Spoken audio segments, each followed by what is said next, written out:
आगे शुक्ल जी कहते हैं, इनमें से यदि मार्मिकता की दृष्टि से कोई कहानी देखनी है तो भाव प्रधान कहानियों को चुने तो 3 मिलती हैं, इंदुमती, 11 वर्ष का समय और दुलाई वाली। यदि इंदुमती किसी बंगला कहानी की छाया नहीं है तो हिंदी की यही पहली मौलिक कहानी ठहरती है। यदि नहीं है तो शुक्ल जी इस बारे में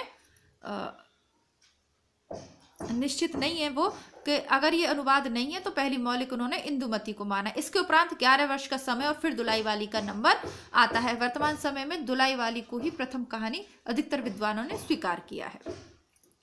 ऐसी कहानी की ओर लोग बहुत आकर्षित हुए और वे इस काल के भीतर की प्राय सब मासिक पत्रिकाओं के बीच बीच में निकलती रहीं।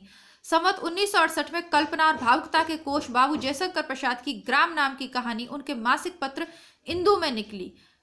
इसके उपरांत तो उन्होंने आकाशदीप, बिसाती, प्रतिध्वनिया, स्वर्ग के खंडर, चित्र मंदिर इत्यादि अनेक कहानियां लिखी जो तृतीय उत्थान के भीतर आती हैं। यानी कि जैसा कि मैंने आपको बताया, यहाँ चर्चा हम द्वितीय उत्थान में, उस समय सीमा में जो आपको द्वितीय उत्थान की मैंने बताई उसमें जो लिखी गई है उनकी चर्चा करेंगे। तो उसके अंतर्गत जयशंकर प्रसाद की ग्राम कहानी आती है। बाद में जयशंकर प्रसाद ने बहुत सारी कहानियां लिखी हैं। आकाशदीप नेट के सिलेबस में है, प्रसिद्ध है, चैनल पर मिल जाएगी। आप पढ़ना चाहें तो आज ही उसको पढ़ लीजिए ताकि आपको समझ में आए कि तृतीय उत्थान में कैसी कहानियां लिखी गई हैं। हास्य रस की कहानियां लिखने वाले जीपी श्रीवास्तव की पहली कहानी भी इंदु संवत 1968 में निकली थी। इसी समय के आसपास आजकल के प्रसिद्ध कहानी लेखक पंडित विशंबरनाथ शर्मा कौशिक ने भी कहानी लिखना प्रारंभ किया। उनकी पहली कहानी रक्षाबंधन 1913 की सरस्वती में छपी। तो जो कहानियां सरस्वती पत्रिका में छप जाती थी उनका अपना ही महत्व होता था। विशंबर कौशिक की ताई कहानी भी बहुत फेमस है, लेकिन वो तृतीय उत्थान के अंतर्गत उस समय सीमा में लिखी गई है, यहाँ नहीं लिखी गई, अतः उसका यहाँ जिक्र नहीं किया है। लेकिन जब विशंबरनाथ शर्मा कौशिक की बात होती है तो ताई कहानी का जिक्र अवश्य होता है। सूर्यपुरा के राजा राधिका रमण प्रसाद सिंह ने हिंदी की एक अत्यंत भावुक और भाषा की शक्तियों पर अद्भुत अधिकार रखने वाले लेखक हैं। उनकी एक अत्यंत भावुकतापूर्ण कहानी कानों में कंगना संवत 1970 में इंदु में निकली। उसके पीछे आपने बिजली आदि कुछ और सुंदर कहानियां भी लिखी। पंडित ज्वालादत्त शर्मा ने संवत 1971 से कहानी लिखना आरंभ किया और उनकी पहली कहानी सन 1914 में सरस्वती में निकली। चतुर्सेन शास्त्री भी उसी वर्ष कहानी लिखने की ओर झुके। अब देखिए, राधिका रमण की कानों में कंगना नेट के सिलेबस में, ये भी आपको प्लेलिस्ट में मिल जाएगी, आप इसे भी पढ़ सकते हैं। बहुत अच्छी और मार्मिक कहानी है यह, है ना। एक लड़की के किस तरीके से जीवन परिवर्तित हो जाता और एक पुरुष उसके जीवन में क्या महत्व रखता है। वो चाहे तो उसके जीवन को सुख में फूलों से उसके जीवन को भर सकता है और वो चाहे तो उसके रास्तों को किस प्रकार कंटकपूर्ण बना सकता है। चाहे वो लड़की कितनी भी एक तरीके से सेवा भावी हो, समर्पित हो, कुछ भी हो, लेकिन एक पुरुष और महिला एक गाड़ी के 2 पहिए हैं तो उसको कंटकपूर्ण तो वो बना ही सकता है। ये कानों में कंगना देखने के बाद हमें महसूस होता है। चलिए आगे देखते हैं। संस्कृत के प्रकांड प्रतिभाशाली विद्वान, हिंदी के अनन्य आराधक श्री चंद्रधर्मा शर्मा गुलेरी की अद्वितीय कहानी उसने कहा था संवत 1972 अर्थात सन 1915 की सरस्वती में छपी थी। अब ये भी आपको चैनल पे मिल जाएगी और इसके बारे में कुछ भी कहना सूरज को दिया दिखाने जैसा होगा। देखिए, संवत की बात करेंगे तो बेहतर और सन में कन्वर्ट करेंगे तो 1915 हो जाएगा। इसी तरीके से जो संवत जहाँ दिया हो आप उसको सन में कन्वर्ट करके ही याद रखें। इसके पक्के यथार्थवाद के बीच सुरुचि की चरम मर्यादा के भीतर भावुकता का चरम उत्कर्ष अत्यंत निपुणता के साथ संपुटित है। घटना इसकी ऐसी है जैसी बराबर हुआ करती है, पर उसमें भीतर के प्रेम का एक स्वर्गीय स्वरूप झांक रहा है, केवल झांक रहा है, निर्लज्जता के साथ पुकार या करहा नहीं रहा। कहानी भर में कहीं प्रेमी की निर्लज्जता, प्रगल्भता, वेदना की विविध विवृत्ति नहीं है। सुरुचि के सुकुमार से सुकुमार स्वरूप पर कहीं आघात नहीं पहुंचता। इसकी घटनाएं तो बोल रही हैं, पात्रों की बोलने की अपेक्षा ही नहीं। उसने कहा था जब पढ़ते हैं ना और भाव विभोर होकर उसको पढ़िए। देखिए, पढ़ना 2 तरीके का होता है, एक है केवल रीडिंग, है ना, स्पंडाल, एक होता है उसके साथ रस ग्रहण करना। तो वास्तव में उसने कहा था दिल को छू जाती है ना। खासकर वो छोटे बालकों के शब्द, तेरी कुड़माई हो गई, देखते नहीं ये कढ़ाई वाला पल, है ना, शालू या जो भी उसका दुपट्टा है वो, और अंत में उससे, है ना, किस तरीके से कोई वहाँ पे कोई वादा नहीं है, कुछ भी नहीं है ऐसा जिससे ये आप कह सकें कि वो दोनों एक दूसरे को प्रेम करते थे, लेकिन जिस तरीके से निभाया गया उससे सिर्फ और सिर्फ प्रेम ही झलकता है ना। उससे ज़्यादा प्रेम का स्वर्गीय स्वरूप आप कहाँ देखेंगे प्रेम का, जहाँ वर्तमान में प्रेम को वासना का ही पर्याय समझा जाता है। ऐसे समय में कोई उसने कहा जैसी कहानी में जो त्याग दिखाया गया उसकी कोई कल्पना भी कर सकता है क्या? कोई कर सकता है उसके लिए त्याग? नहीं कर सकता। वर्तमान में तो भोग ही भोग की प्रधानता है। हालांकि कुछ अपवाद हर काल में होते हैं, पर फिर भी मैं अधिकतर की बात कर रही हूँ, ठीक है। एक ये बात हो गई, और दूसरी के ये सिलेबस में है तो चैनल पे उपलब्ध है, आप पढ़ सकते हैं इसको। और ये प्रथम विश्व युद्ध की पृष्ठभूमि पर आधारित है। यह अभी नवंबर 2020 वाले प्रश्न पत्र में पूछा गया है। उसने कहा था कहानी के विषय में। हिंदी के सर्वश्रेष्ठ उपन्यासकार प्रेमचंद की छोटी कहानियां भी संवत 1973 से ही निकलने लगी, अर्थात 1916 से निकलने लगी। इस प्रकार द्वितीय उत्थान काल के अंतिम भाग में ही आधुनिक कहानियों का आरंभ हम पाते हैं, जिनका पूर्ण विकास तृतीय उत्थान में हुआ। और यही चीज मैं आपको समझा रही हूँ कि गद्य विधाओं का पूर्ण विकसित स्वरूप, यानी उनकी जो युवा अवस्था है, जहाँ पूर्ण तरीके से वो युवा हो गए हैं, समझ प्राप्त हो गई, विकसित हो गए, वो स्वरूप हमें देखने को मिलेगा तृतीय उत्थान में, जब हम इन्हीं गद्य विधाओं का पुनः अध्ययन करेंगे। अभी हम केवल उसकी किशोरावस्था, जहाँ बाल रूप से तो वो बड़ी हो गई है, लेकिन युवा अवस्था को प्राप्त नहीं किया है, तो बस उसकी यहाँ पर हम चर्चा कर रहे हैं। निबंध को भी हम देखते हैं। यदि गद्य कवियों या लेखकों की कसौटी है तो निबंध गद्य की कसौटी है। ये आचार्य शुक्ल की सर्वाधिक पूछे जाने वाली लाइनों में से एक प्रसिद्ध लाइन है, जो आपको प्रत्येक प्रश्न पत्र में कभी ना कभी पूछी ही गई होगी, चाहे पीजीटी हो, नेट हो, असिस्टेंट प्रोफेसर हो, कुछ सालों के अंतराल पर पूछ ली जाती है ना। एक यह और एक वो साहित्य जनता की चित्रवती का संचित प्रतिबिंब है ना, वो वाली लाइन। यदि गद्य कवियों या लेखकों की कसौटी है तो निबंध गद्य की कसौटी है। भाषा की पूर्ण शक्ति का विकास तो निबंधों में ही सबसे अधिक संभव होता है, इसलिए गद्य शैली के विवेचक उदाहरणों के लिए अधिकतर निबंध ही चुना करते हैं। निबंध या गद्य विधान कई प्रकार के हो सकते हैं, विचारात्मक, भावात्मक और वर्णनात्मक, है ना। जैसे शुक्ल की कैसी कोटि है निबंधों की, विचारात्मक निबंध है। प्रवीण लेखक प्रसंग के अनुसार इन विधानों का बड़ा सुंदर मेल भी करते हैं। लक्ष्य भेद से कई प्रकार की शैलियों का व्यवहार देखा जाता है। जैसे विचारात्मक निबंधों में व्यास और समास की रीति, समास और व्यास और समास शैली आ जाती है। भावात्मक निबंधों में धारा, तरंग और विक्षेप की रीति। इसी प्रकार विक्षेप के भीतर वह प्रलाप शैली आएगी, जिसका बंगला की देखी कुछ दिनों से हिंदी में भी चलन बढ़ा है। शैलियों के अनुसार गुण दोष भी भिन्न भिन्न प्रकार के हो सकते हैं। आचार्य रामचंद्र शुक्ल के निबंध, है ना, जो भाग चिंतामणि के भाग 1 में संकलित है, मैंने चैनल पे अलग से प्लेलिस्ट बना दी है। उसमें नेट और परीक्षा में के सिलेबस में सम्मिलित निबंध तो हैं, आपके यूपीएससी के सिलेबस से लेकर असिस्टेंट प्रोफेसर भर्ती परीक्षा में भी जो शुक्ल के निबंध लगे हुए हैं वो आपको उस प्लेलिस्ट में मिल जाएंगे। बाकी निबंधों की एक अलग प्लेलिस्ट है और शुक्ल के निबंधों की एक अलग प्लेलिस्ट है। और स्थापना एवं तर्क वाले प्रश्न हल करने के लिए, गद्यांश हल करने के लिए आप उन निबंधों को अवश्य पढ़ें, ठीक है, क्योंकि उनसे ही प्रश्न पूछे जाते रहे हैं, ठीक है। और आधुनिक पाश्चात्य लक्षणों के अनुसार निबंध उसी को कहना चाहिए जिसमें व्यक्तित्व अर्थात व्यक्तिगत विशेषताओं। बात तो ठीक है, यदि ठीक उसी तरीके से समझी जाए। व्यक्तिगत विशेषता का मतलब यह नहीं कि उसके प्रदर्शन के लिए विचारों की श्रृंखला रखी ही ना जाए या जानबूझकर जगह जगह से तोड़ दी जाए। भावों की विचित्रता दिखाने के लिए ऐसी अर्थ योजना की जाएगी जो उनकी अनुभूति के प्रकृत या लोक सामान्य स्वरूप से कोई संबंध ही ना रखे, अथवा भाषा से सर्कस वालों की सी कसरतें, हठयोगियों के से आसन कराए जाएं तो जिनका लक्ष्य तमाशा दिखाने के सिवा और कुछ ना हो। तो ऐसा नहीं करना है कि जानबूझकर आप अपने निबंध की शैली को इतनी दुरूह बना दें, इतनी कठिन बना दें, उसको चमत्कारपूर्ण और भाषा को क्लिष्ट बना दें कि उससे फिर रस ही ना प्राप्त हो, वो नीरस हो जाए या समझ में ही नहीं आए। ऐसा नहीं करना है। अगर ऐसा सब करोगे तो वो तमाशा रह जाएगा। सिर्फ संसार की हर बात और सब बातों से संबद्ध है। अपने मानसिक संगठन के अनुसार किसी का मन किसी संबंध सूत्र पर दौड़ता है, किसी का किसी पर। ये संबंध सूत्र एक दूसरे से नथे हुए पत्तों के भीतर की नसों के समान चारों ओर एक जाल में के रूप में फैले रहते हैं। तत्वचिंतक या दार्शनिक केवल अपने व्यापक सिद्धांतों के प्रतिपादन के लिए उपयोगी कुछ संबंध सूत्रों को पकड़कर किसी और सीधा चलता है, बीच में ब्योरे में कहीं नहीं फंसता। निबंध लेखक अपने मन की प्रवृत्ति के अनुसार स्वच्छंद गति से इधर उधर फूटी हुई सूत्र शाखाओं पर विचरता चलता है, यही उसकी अर्थ संबंधी व्यक्तिगत विशेषता है। अर्थ संबंध सूत्र की टेढ़ी मेढ़ी रेखाएं भिन्न भिन्न लेखकों की का दृष्टिपथ निर्दिष्ट करती हैं। एक ही बात को लेकर किसी का मन किसी संबंध सूत्र पर दौड़ता है, किसी और का किसी पर।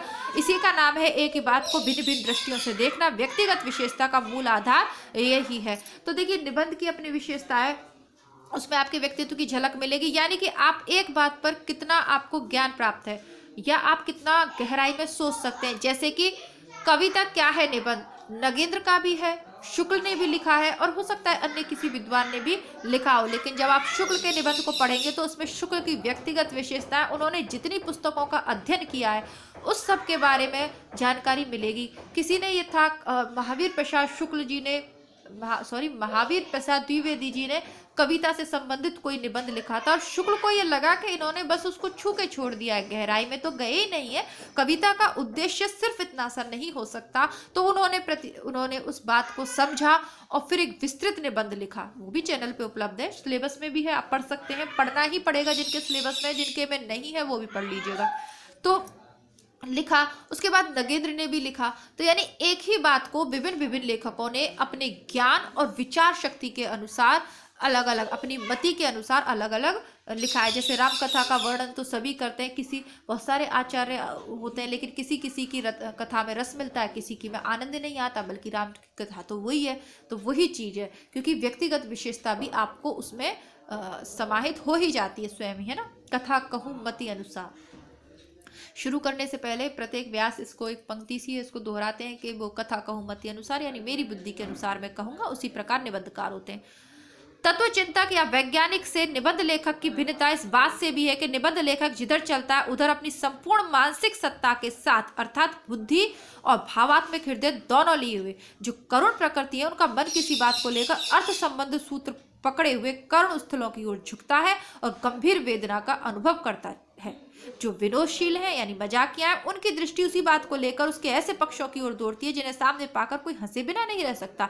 इसी प्रकार कुछ बातों के संबंध में लोगों की बंधी हुई धारणाओं के विपरीत चलने में जिस लेखक को आनंद मिलेगा, वह उन बातों के ऐसे पक्षों पर वैचित्र्य के साथ विचरेगा जो उन धारणाओं को व्यर्थ या अपूर्ण सिद्ध करते दिखाई देंगे। उदाहरण के लिए आलसियों और लोभियों को लीजिए, उन्हें दुनिया बुरा कहती चली आई है। कोई लेखक अपने निबंध में उनके अनेक गुणों को विनोदपूर्वक सामने रखता हुआ उनकी प्रशंसा का वैचित्र्यपूर्ण आनंद ले और दे सकता है। इसी प्रकार वस्तु के नाना सूक्ष्म ब्यौरों पर दृष्टि गड़ाने वाला लेखक किसी छोटी से छोटी तुच्छ बात को गंभीर विषय का रूप देकर पांडित्यपूर्ण भाषा की पूरी नकल करता हुआ सामने रख सकता है। पर सब अवस्थाओं में कोई बात अवश्य होनी चाहिए। हजारी प्रसाद द्विवेदी का निबंध आपने पढ़ा होगा, अशोक के फूल, है ना। तो वो पूरे निबंध में आपको ये गुण देखने को मिलेगा, है ना, कि अपनी बुद्धि के अनुसार चलिए जो मैंने आपको ऊपर वाले पैराग्राफ में पढ़ा है ना, वो आपको मिलेगा। कोई बात जरूर है उसमें, भारतीय संस्कृति की जो विशेषता है, आर्यों की ये बोली मानसिकता है कि हमसे कोई श्रेष्ठ नहीं है, हमारी संस्कृति ही मूल में है, बाकी सब ने अनुकरण की, तो वो सब पे तर्क के माध्यम से वो उसको पुरानी धारणाओं को खंडित करते चले, है ना। बंधी हुई धारणाओं के विपरीत चलने में जिस लेखक को जितना आनंद मिलेगा, है ना, ये रहा ना, आनंद मिलेगा, वह उन बातों के ऐसे पक्षों पर वैचित्र्य के साथ विचरेगा जो उन धारणाओं को गलत सिद्ध कर देगा। और हजारी प्रसाद द्विवेदी जी ने बहुत से कामों में ये किया है, बहुत सी जगह किया है। शुक्ल जी की तो बहुत सी बातों का विरोध उन्होंने किया, विरोध नहीं किया है, प्रतिवाद किया है ना, और तर्क के साथ किया है। इस अर्थगत विशेषता के आधार पर ही भाषा और अभिव्यंजना प्रणाली की विशेषता, शैली की विशेषता खड़ी हो सकती है। जहां नाना अर्थ संबंधों का वैचित्र्य नहीं, वहां गतिशील अर्थ की परंपरा नहीं, वहां एक ही स्थान पर खड़ी तरह तरह की मुद्रा और उछल कूद दिखाती हुई भाषा केवल तमाशा करती हुई जान पड़ेगी। भारतेंदु जी के समय से ही निबंधों की परंपरा हमारी भाषा में चल पड़ी थी, जो उनके सहयोगी लेखकों में कुछ दिनों तक जारी रही। पर जैसा कि पहला कहा जा चुका है, स्थायी विषयों पर निबंध लिखने की परंपरा बहुत जल्दी बंद हो गई। उसके साथ ही वर्णनात्मक निबंध पद्धति पर सामायिक घटनाओं, देश और समाज की जीवनचर्या, ऋतुचर्या आदि का चित्रण भी बहुत कम हो गया। इस द्वितीय उत्थान के भीतर उत्तरोत्तर उच्च कोटि के स्थायी गद्य साहित्य का निर्माण जैसा होना चाहिए था वैसा नहीं हुआ। अधिकांश लेखक ऐसे ही कामों में लगे जिनमें बुद्धि को श्रम पड़े। फल यह हुआ कि विश्वविद्यालयों में हिंदी की ऊंची शिक्षा का विधान हो जाने पर उच्च कोटि की गद्य की पुस्तकों की कमी का अनुभव चारों ओर हुआ। यहाँ पे गलत लिखा हुआ है। अधिकांश लेखक ऐसे ही कामों में लगे जिसमें बुद्धि को श्रम करना न पड़े, होगा है ना, न पड़े। उसी का तो फल ऐसा हो सकता है कि गद्य की पुस्तकों की कमी होने लगी। भारतेंदु के सहयोगी लेखक स्थायी विषयों के साथ साथ समाज की जीवनचर्या, ऋतुचर्या, पर्व त्योहार आदि पर साहित्यिक निबंध लिखते आ रहे थे। उनके लेखों में देश की परंपरागत भावना और उमंगों का प्रतिबिंब रहा करता था। होली, विजयादशमी, दीपावली, रामलीला इत्यादि पर उनके लिखे निबंधों में जनता के जीवन का रंग पूरा पूरा होता था। इसके लिए वर्णनात्मक और भावात्मक दोनों विधानों का बड़ा सुंदर मेल करते थे। यह सामाजिक सजीवता भी द्वितीय उत्थान के लेखकों में वैसी नहीं रही। तो जिस रोचकता के साथ, जिस भावना के साथ, जिस सजीवता के साथ वर्णन किया भारतेंदु मंडल के सदस्यों में, द्वितीय उत्थान के लेखकों ने वैसा वर्णन नहीं किया। ये भी देखने को मिलेगा, यानी कोई श्रम विशेष नहीं हुआ। इसीलिए गद्य को जब विषय के रूप में कॉलेजों में पढ़ाया जाने लगा तो फिर अच्छी पुस्तकों की कमी खली। और आपने ये शुरू में ही जहां इन्होंने भूमिका दी है, शुक्ल ने अपने इतिहास ग्रंथ की, वहां भी इस चीज को लिखा है कि विद्यार्थियों को पढ़ाने के क्रम में जरूरी हो गया था कि इतिहास के सभी चीजों को संकलन एक जगह हो क्रमबद्ध रूप से, है ना। तो ये भी नागरिक प्रचारणी की जो भूमिका लिखी, उसके बाद इसके योग्य समझा गया उन्हें और इसके लिए कहा गया, तब उन्होंने अपना ये ग्रंथ लिखा या जो उन्हें स्वयं जरूरत महसूस हुई तब लिखा। जो भी बात है, पर जो कुछ करा अच्छा करा, है ना। बहुत अच्छा लिखा है शुक्ल जी ने। कितनी सारी पुस्तकों का अध्ययन उन्हें करना पड़ा होगा और भाई बहुत ही धैर्य रहा होगा उनमें, तब वो लिख पाए। और उसके लिए जो कीमत चुकाई होगी उन्होंने, उसकी तो कोई कल्पना ही नहीं की जा सकती। कीमत से तात्पर्य मेरा रुपए पैसे नहीं है। इसके अलावा भी जीवन में जब आप आगे बढ़ते हैं, कुछ अच्छा करते हैं ना, तो आपको बहुत कुछ खोना पड़ता है। कुछ पाने के लिए कुछ नहीं, मुझे लगता है कुछ पाने के लिए बहुत कुछ खोना पड़ता है ना। जैसे कि मैं अपनी बात कहूँ, अब जैसे प्रसंग आया तो यार कि एक ट्रेंड टीचर होने के बाद, नेटवी, बीएड भी सब कुछ होने के बावजूद भी कुछ इस तरीके की परिस्थितियाँ हैं कि अपना पैशन जो पढ़ाने में और पढ़ने में आनंद मिलता है ना, वो शायद जीवन में मुझे किसी अन्य चीज़ में नहीं मिलेगा। लेकिन फिर भी मैं नहीं जाके पढ़ा सकती, है ना। बहुत सारी चीज़ें उस पर फिर कभी व्यापक रूप से चर्चा करेंगे। क्यों? क्योंकि उसकी जो कीमत मुझे चुकानी पड़ेगी ना, वो चुकाने के लिए मैं तैयार नहीं हूँ, है ना। बहुत सारी बातें इस संदर्भ में हो सकती हैं, फिर कभी बात करेंगे। आगे बढ़ाते हैं कक्षा को। इस उत्थान काल के आरंभ में ही निबंध का रास्ता दिखाने वाले 2 अनुवाद ग्रंथ प्रकाशित हुए। वेकन विचार रत्नावली, अंग्रेजी के बहुत पुराने क्या पहले निबंध लेखक लॉर्ड बेकन के कुछ निबंधों का अनुवाद और निबंध मालादर्श चिपलूण करके मराठी निबंधों का अनुवाद। पहली पुस्तक पंडित महावीर प्रसाद द्विवेदी जी की और दूसरी पुस्तक पंडित गंगा प्रसाद अग्निहोत्री की। उस समय आशा हुई थी कि इन अनुवादों के पीछे वे दोनों महाशय शायद उसी प्रकार के मौलिक निबंध लिखने में हाथ लगाएं, पर ऐसा ना हुआ। मासिक पत्रिकाएं द्वितीय उत्थान के भीतर बहुत सी निकली, पर उनमें अधिकतर लेख बातों का संग्रह के रूप में ही रहते थे, लेखकों के अंतःप्रयास से निकली विचारधारा के रूप में नहीं। इस काल के भीतर उनकी कुछ कृतियां निबंध कोटि में आ सकती हैं, उनका संक्षेप में उल्लेख यहाँ दिया जाएगा। तो ये भी आपको थोड़ी सी ध्यान रखनी है ना। इस पैराग्राफ को थोड़ा सा वीडियो को मतलब दोबारा आप देख लीजिएगा। ये चीज़ें वो है जो आपकी ज्ञान की वृद्धि में, है ना, हिंदी साहित्य पे पकड़ बनाने के लिए आपको ये सब चीज़ों की जानकारी होनी चाहिए। अब पंडित महावीर प्रसाद द्विवेदी जी के संबंध में क्या कहते हैं? शुक्ल जी कहते हैं, इनका जन्म दौलतपुर जिला रायबरेली में वैशाख शुक्ल 4 संवत 1927 को और देहावसान पौष कृष्ण 30 संवत 1995 को हुआ। द्विवेदी जी ने सन 1903 में सरस्वती के पत्रिका का संपादन भार ग्रहण किया। ये शताधिक बार पूछा हुआ प्रश्न है। तब से अपना सारा समय लिखने में ही लगाया। लिखने की सफलता में वे इस बात से मानते थे कि पाठक भी उसे बहुत कुछ समझ जाए। कई उपयोगी पुस्तकों के अतिरिक्त उन्होंने फुटकर लेख भी बहुत लिखे, पर इन लेखों में अधिकतर लेख बातों के संग्रह के रूप में ही हैं। भाषा के नूतन शक्ति चमत्कार के साथ नए नए विचारों की उद्भावना वाले निबंध बहुत ही कम मिलते हैं। स्थायी निबंधों की श्रेणी में 2-4 ही लेख हैं, जैसे कवि और कविता, प्रतिभा आदि आ सकते हैं। तो ये महावीर प्रसाद द्विवेदी जी के निबंध हैं, थोड़ा ध्यान देंगे आप। पर ये लेखन कला या सूक्ष्म विचार की दृष्टि से नहीं लिखे गए। कवि और कविता कैसा गंभीर विषय, कहने की आवश्यकता नहीं, पर इस विषय की बहुत मोटी मोटी बातें बहुत मोटे तौर पर कह दी गई हैं। जैसा कि मैंने कहा कि इनके कविता संबंधी विचारों से शुक्ल जी सहमत नहीं है। महावीर प्रसाद द्विवेदी जी के वही चीज है ये, कवि और कविता निबंध में। अब महावीर प्रसाद द्विवेदी जी क्या कहते हैं कि इससे स्पष्ट होता है कि किसी किसी में कविता लिखने की इस्तेतादात स्वाभाविक होती है, ईश्वर प्रदत्त होती है। जो चीजें ईश्वर दत्त है वे अवश्य लाभदायक होंगी, वे निरर्थक नहीं हो सकती। उससे समाज को कुछ ना कुछ लाभ पहुंचता है। कविता यदि यथार्थ में कविता है तो संभव है कि उसे सुनकर कुछ ऐसा संभव नहीं कि उसे सुनकर कुछ असर ना हो। कविता से दुनिया में आज तक बड़े बड़े काम हुए हैं।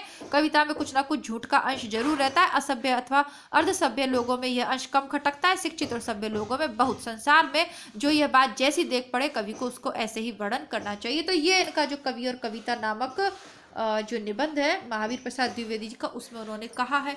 और शुक्ल जी का कविता क्या है निबंध, अगर आप पढ़ने बैठेंगे ना तो पंडित बन जाएंगे पूरे, है ना। इतना विस्तार तक विचारों के साथ उदाहरणों और लक्षणों से उन्होंने युक्त अपना निबंध वो लिखा है। अब आगे शुक्ल जी कहते हैं कि यह कहने की आवश्यकता नहीं है कि द्विवेदी जी के लेख या निबंध विचारात्मक श्रेणी में आएंगे, पर विचार की यह गूढ़ गंभित परंपरा उनमें नहीं मिलती जिससे पाठक की बुद्धि उत्तेजित होकर किसी नई विचार पद्धति पर दौड़ पड़े।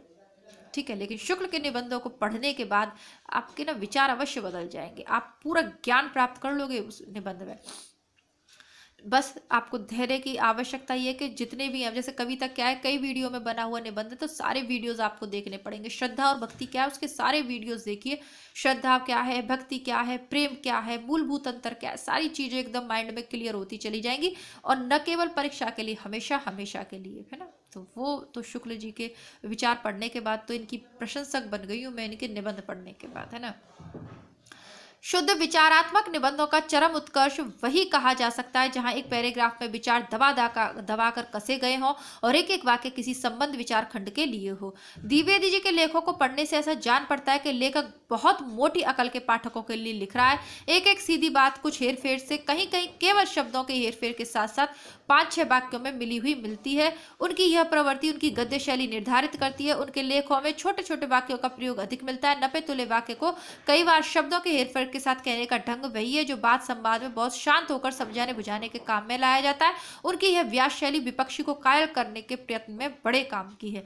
इस बात को उनके दो लेख क्या हिंदी नाम की कोई भाषा ही नहीं, सरस्वती में छपा था 1913 में उनका, और दूसरा आर्य समाज का कोप 1914 में अच्छे उदाहरण है। उनके कुछ नीचे अंश दिए जाते हैं, यानी विपक्ष वाद विवाद के लिए 2 निबंध बहुत अच्छे, क्या हिंदी नाम की कोई भाषा ही नहीं।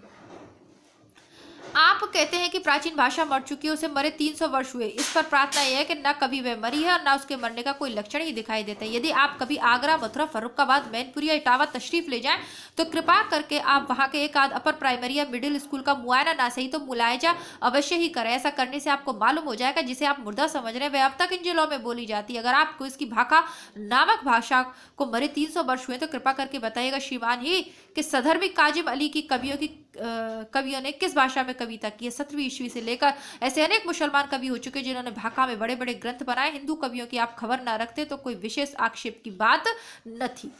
बहुत ही चुटीला और वाद विवाद की दृष्टि से अच्छा है ये। आगे आर्य समाज का कोप में क्या लिखा है, नहीं ये इसी में लिखा है, क्या हिंदी नाम की कोई भाषा ही नहीं थी, इसी में है लिखा है। आगे लिखते हैं महावीर प्रसाद त्रिवेदी, अनारबेल असगर अली खां की 5वीं उक्ति है कि उर्दू या हिंदुस्तानी ही यहाँ की सार्वदेशिक भाषा है। आपके इस कथन की सच्चाई की जांच सहज में ही हो सकती है। ऊपर हाली साहब के दीवान और दूसरे साहित्य सम्मेलन के सभापति के भाषण से जो अवतरण दिए जाते हैं उन्हें खास साहब बारी बारी से एक बंगली, एक मद्रासी, एक गुजराती और एक महाराष्ट्र को जो इस प्रांत के निवासी ना हो दिखावे और उनसे यह कह दे कि इनका मतलब हमें समझा दीजिए। बस तत्काल ही आपको मालूम हो जाएगा कि 2 में से कौन भाषा अन्य प्रांतवासी अधिक समझते हैं। श्रीयुत असगर अली खां के इस कथन से कि उर्दू और Hindustani is a lingua franca of the countries एक भेद की बात खुल गई है, वह यह कि आप लोगों की राय में हिंदुस्तानी और कुछ नहीं उर्दू का ही दूसरा नाम है। अतएव समझना चाहिए कि जब हिंदुस्तानी भाषा का प्रयोग पर जोर दिया जाता है तब हिंदुस्तानी नाम की आड़ में उर्दू का ही पक्ष लिया जाता है और बेचारी हिंदी के बहिष्कार की चेष्टा की जाती है। तो ये बहुत अच्छा इन्होंने लिखा है, हिंदी नाम की कोई भाषा नहीं निबंध में। अब आगे लिखते हैं, जिस समाज के विद्यार्थी बच्चों तक को अपने दोषों पर धूल डालकर दूसरों को धमकाने और बिना पूछे ही उन्हें नेक सलाह देने का अधिकार है, उसके बड़े और विद्वानों को पराक्रम की सीमा कौन निर्दिष्ट कर सकेगा। हमारे पास इससे बढ़कर कौतूहलजनक पत्राएं बनावटी या सच्चा नाम देकर वी सिंह नाम के एक महाजन ने आगरा के पोस्ट कार्ड में हम उर्दू में भेजा है। उसमें उनके दुर्वचनों और अभिशापों के अनंतर इस बात पर दुख प्रकट किया है कि राज्य में अंग्रेजी है, अन्यथा हमारा सिर धड़ से अलग कर दिया जाता। भाई सिंह दुख मत करो, आर्य समाज की धर्मोन्नति होती हो तो कर कुठार आगे यह सीसा। तो यह लिखा है आर्य समाज का कोप, उस वाले में लिखा है लास्ट वाला पैराग्राफ, ये कर कुठार आगे यह सीसा लक्ष्मण परशुराम संवाद है, उसकी पंक्ति यहाँ पे ली हुई है। पंडित माधव प्रसाद मिश्र को हम कल पढ़ेंगे, है ना। निबंधों के थोड़ा सा व्यापक चर्चा करेंगे, विस्तार से चलेगा। आज की इस कक्षा में हो नहीं पाएगा तो इसको आप जो पहले वाली कक्षा थी जहाँ से हमने उपन्यास शुरू करे थे उसी के भाग के रूप में देखें। और फिर मिलते हैं कल की नई कक्षा में। तब तक वीडियोस को शेयर कीजिएगा, वीडियो को लाइक करना भूल जाते हैं, लाइक कर दीजिएगा। और मिलती हूँ कल, तब तक के लिए नमस्कार, धन्यवाद, जय हिंद। अपने विचारों को कमेंट बॉक्स में अवश्य लिखते रहें।